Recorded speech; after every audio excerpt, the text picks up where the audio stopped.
on a nonpartisan basis for judges during the primary election, where without declaring your party affiliation, you can declare it and vote in the regular primary election, but without declaring your party affiliation, you can vote for judges who are not running as Democrats or Republicans. That is the actual election for judges.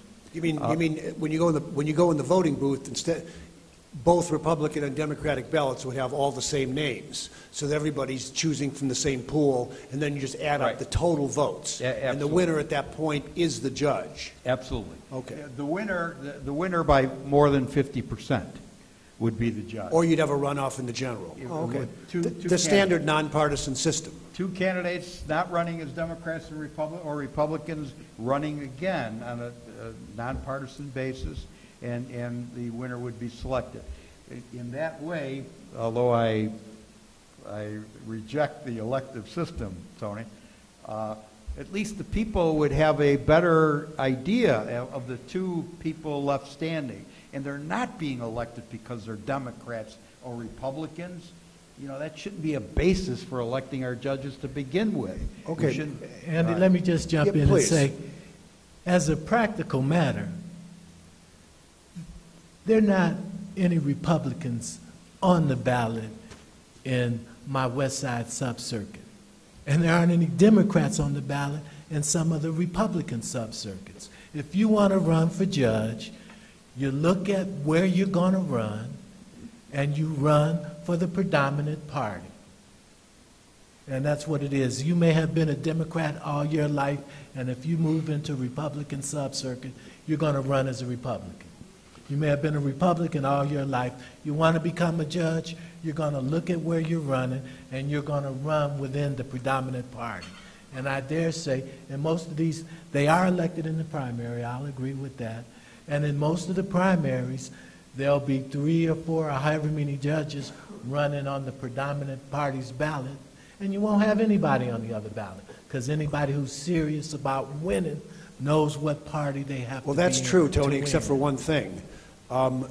If you do it on a nonpartisan basis, you eliminate the slating by the party. And I mean, I think I can just tell you again, as someone who covered politics for 30 years, the slating by the Democratic Party in Cook County and probably the Republican Party in DuPage and some of the collars, that's tantamount to victory, because you have a built-in army of workers who are getting your name out to the voters so that they can, who don't know about the other candidates. This lack of knowledge means that if somebody gives you a name, that it's not automatic, but it's going to be an advantage if you trust those people who come around. I'm just saying that, so if you did it nonpartisan and got rid of slating, at least everybody'd be on a level playing field. Well, the slating is only important if you run countywide. And you're correct, the slated candidates win countywide.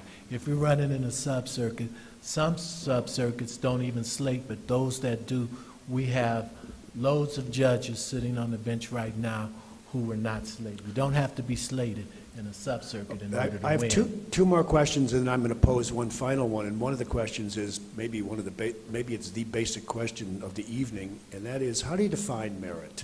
In other words, you had the list that you used, but how do the people who are looking at these candidates determine that someone's got the right temperament, the right judgment, the right integrity? I mean, everybody puts their best foot forward in a job interview. People don't throw tantrums when they're looking for jobs. How do you determine that so-and-so is better, is more meritorious than someone else? And anybody, all of you take a crack at that if you'd like. John, what would you say?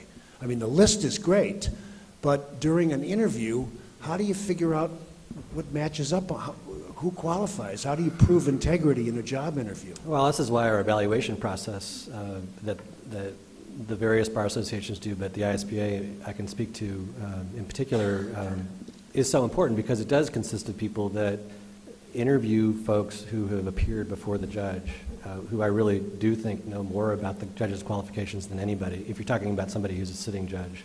If you're talking about somebody that's not a sitting judge, then it's those who've come in contact with them in a professional capacity. So those who have appeared against them, if you're talking about a lawyer. So I think that there are ways to drill down to what is really important. And in the list that I gave, I couldn't do much better than that list.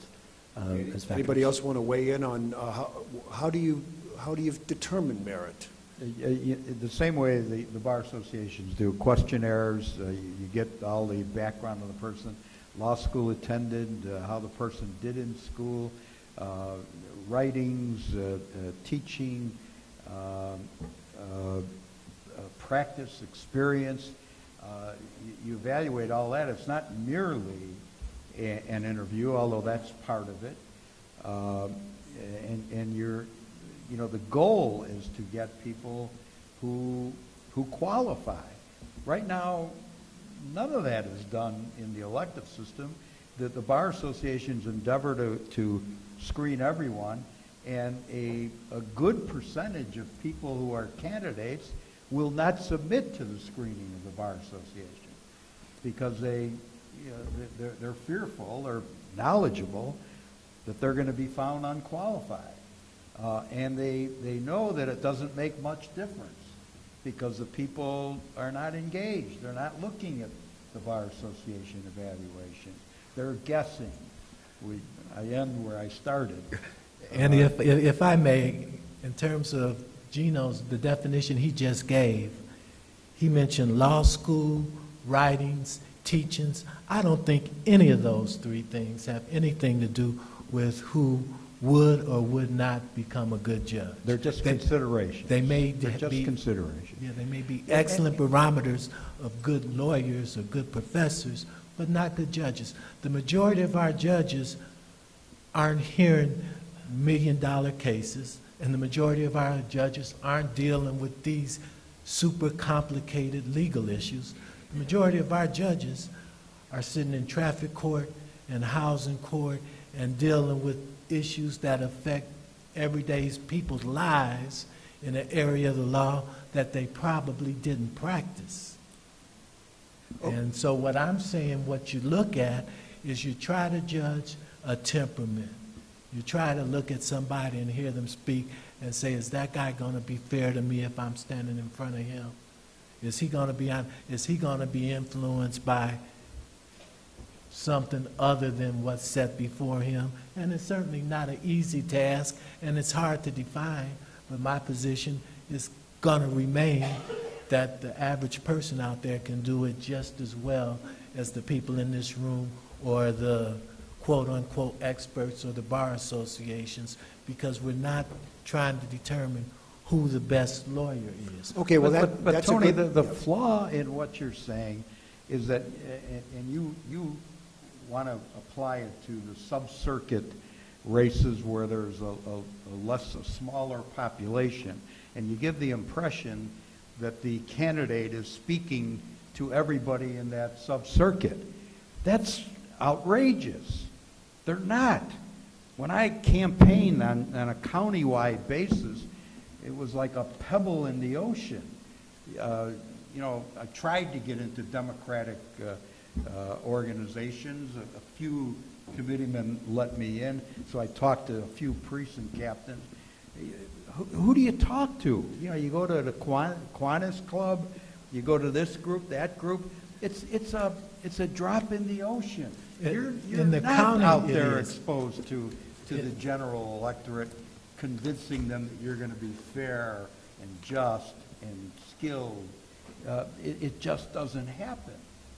So that brings us, I think, most logically to a final question that I think might be the most beneficial to this room full of people, and that is, since it's hard to change the system and maybe it's ill-advised to change it, and since we're stuck with money in politics, at least for the foreseeable future, in ways that we didn't imagine prior to Citizens United, is there anything that we collectively, news media, watchdog groups, legal groups, is there anything that we can collectively do to better inform the public so that they do have a chance of knowing more about the individuals when they do vote? I mean, is there some magic bullet that's going to allow people to have a sense of who the best of those 4 candidates are without having to look for the Irish name or the ethnic name.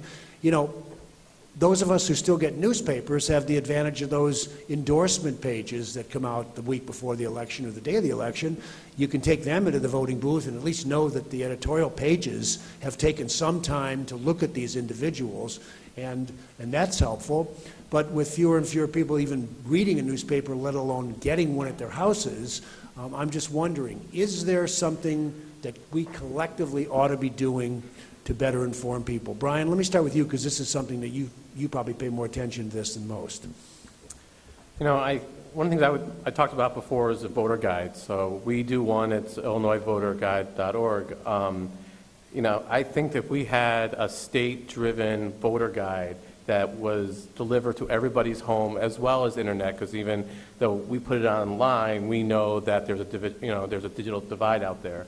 I think that we don't know that who we're voting for. I do think that that's an issue. I do think the problem that's happening is we're making decisions based on political ads and based on political views right now, not based on the quality of a judge.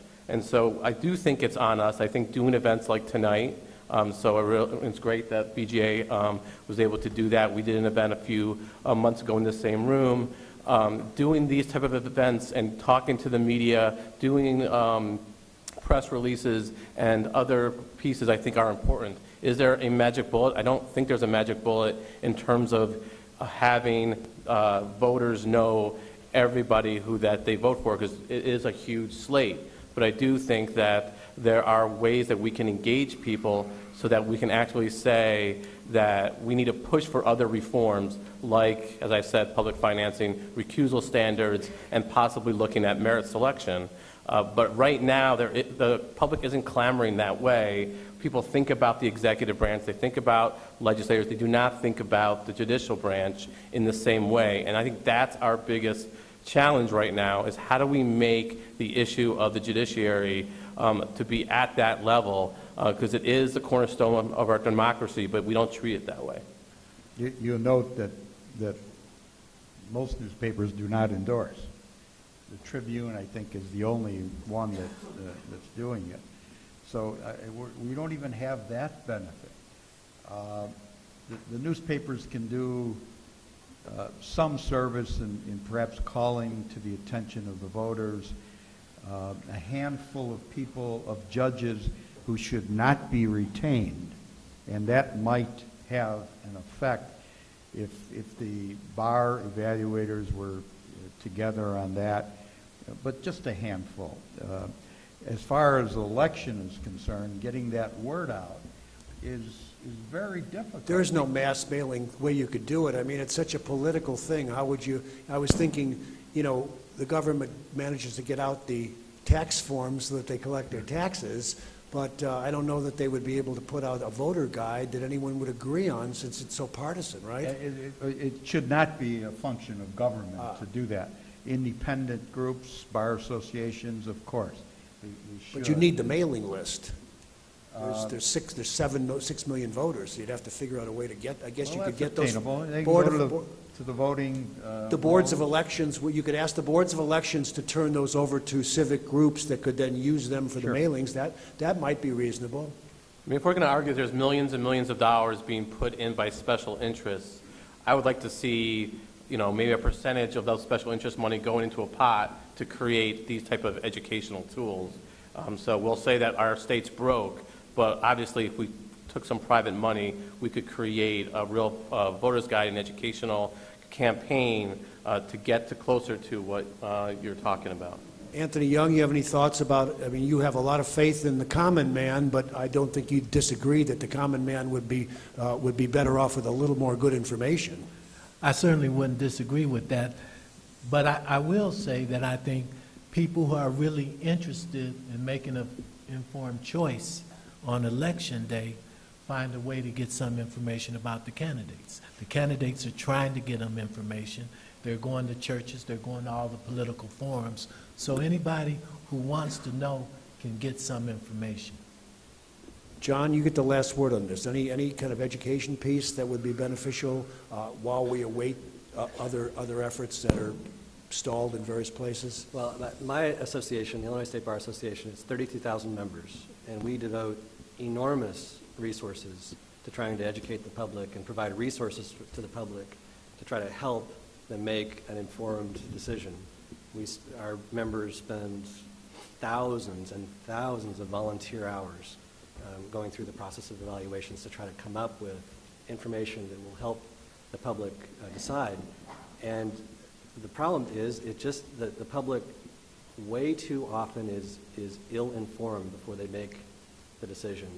And I think about, and this is to Brian's point, the resources, the energy that is devoted, or that are devoted to this elective system that I think is just ineffective, that could be transferred to another use, to citizenship, to trying to get children to appreciate that when you vote for somebody, you know who stands for what before you decide.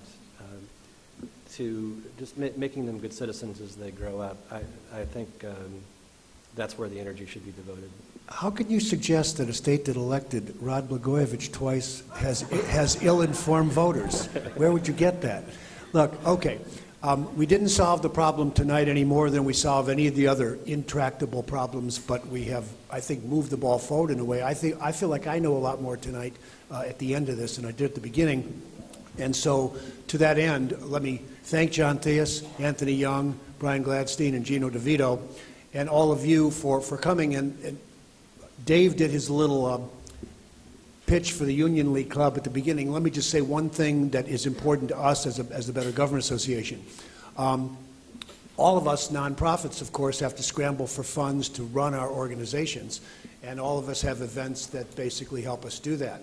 And that's one of the reasons that outside the door there, it's kind of the equivalent of not campaigning at a polling place. You know, Dave makes us be 100 feet from the podium. We have a poster outside the door that gives you a little information about our annual fall luncheon, which is October 2nd. And we're not selling tickets here or soliciting contributions, but I would advise you to take I think, don't we have some literature out there? Take something.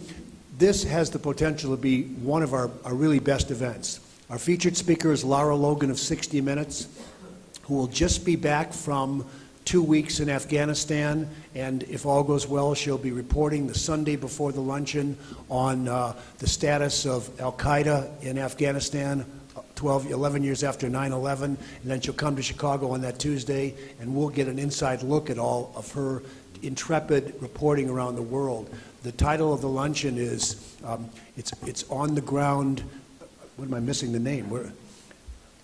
It's on the front lines of democracy in the making, where democracy is life and death and not just a concept. So Lara's going to speak. She'll be introduced by Michael Farrow, the new chairman of the Sun-Times. Judge Zagel of Blago trial fame and Cellini trial fame and Family Secrets trial fame will be given a Civic Achievement Award for a lifetime of public service. He'll be introduced by Bill Bratton, the former police chief of New York City and Los Angeles, someone who has arguably been identified as America's top cop, and certainly a good time for him to come to Chicago with the kind of crime problems we've been having. And last but not least, my dear friend Jimmy Alford. Jimmy, wave your hand. Jimmy headed a nonprofit group called the Alford Group, which has been the preeminent nonprofit consulting firm in the Chicago area for many years, and we're going to give him a Lifetime Achievement Award. This is the 50th anniversary of his service to the nonprofit world, and that's wonderful, but more relevant for me is the fact that he's been a pro bono mentor for the last 3 years, and he's helped us put the meat on the BGA bones. He and his wife Marie. So all I ask you to do is take a look, take a sheet of paper, go to the website, and if you support the concept of good government in all of its iterations, consider supporting the luncheon. Buy a ticket, buy a table, come join us. Thank you all very much. You